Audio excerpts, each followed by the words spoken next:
Michael Hurley. Michael, you are a true patriot. We thank you.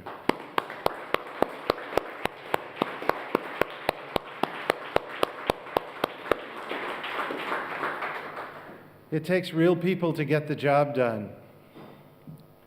I want to briefly transition from accountability in the courtroom, accountability in the field, to accountability through the use of civil litigation.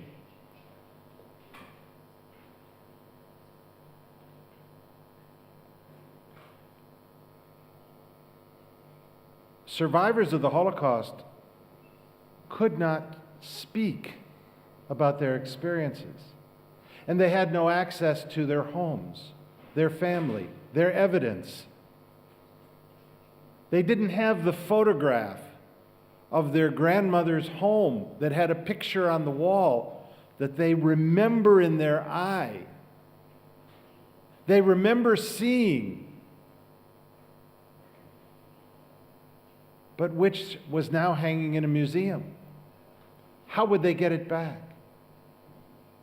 The United States, more than any other country in the world, took the lead in Holocaust-era asset reparations restitution through a combination of the use of legal proceedings by individual law firms who gathered together to bring litigation, to seek justice, working closely with the U.S. government, working closely with non-governmental organizations, working closely with the press, the court of public opinion.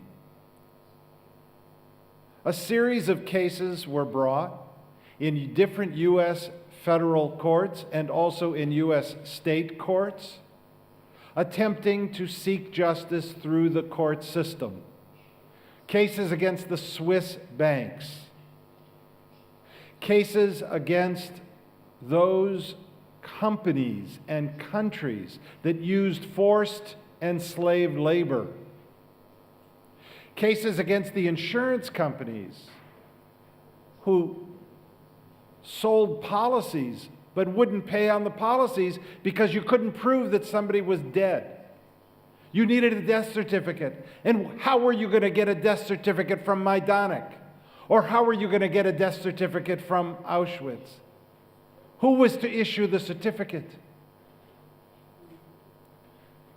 The cases were settled through diplomatic negotiation, through work by such people as Stuart Eisenstadt, who worked for the U.S. government, the U.S. State Department, and passionately brought together countries and representatives and organizations from around the world to address the issue of restitution. The opposition, if you will, painted it about money. They painted it about greed. Excuse me for being bold. They painted it about Jewish greed, that the Jews want money from this country and that country.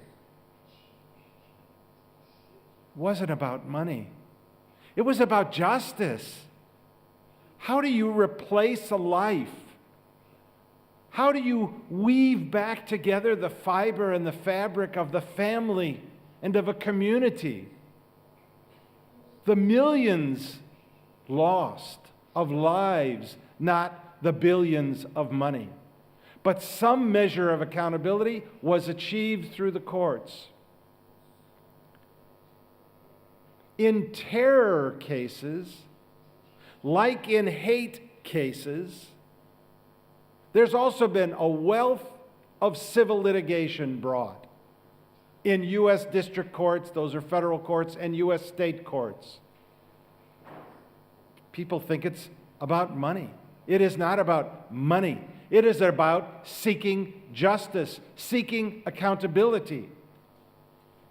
I had the privilege of representing American victims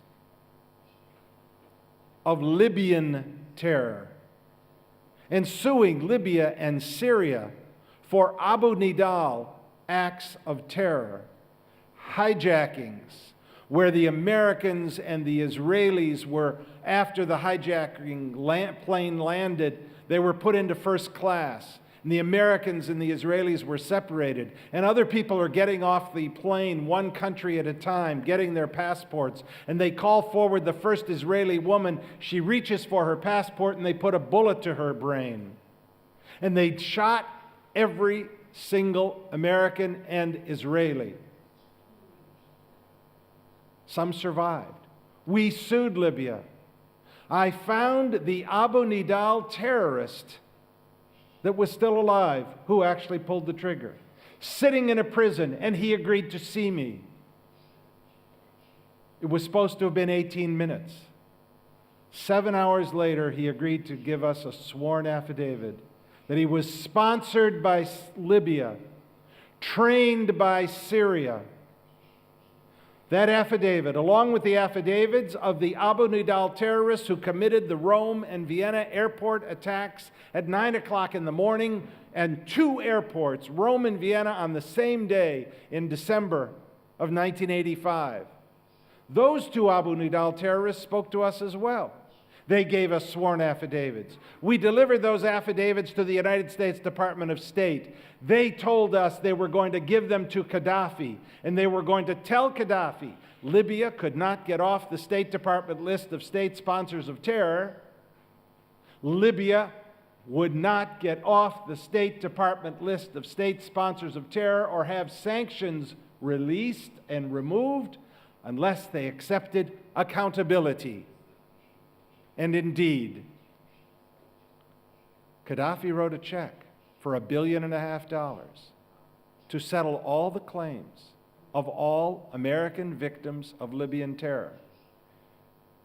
More than $50 billion of judgments are in existence today in the United States courts against the Islamic Republic of Iran.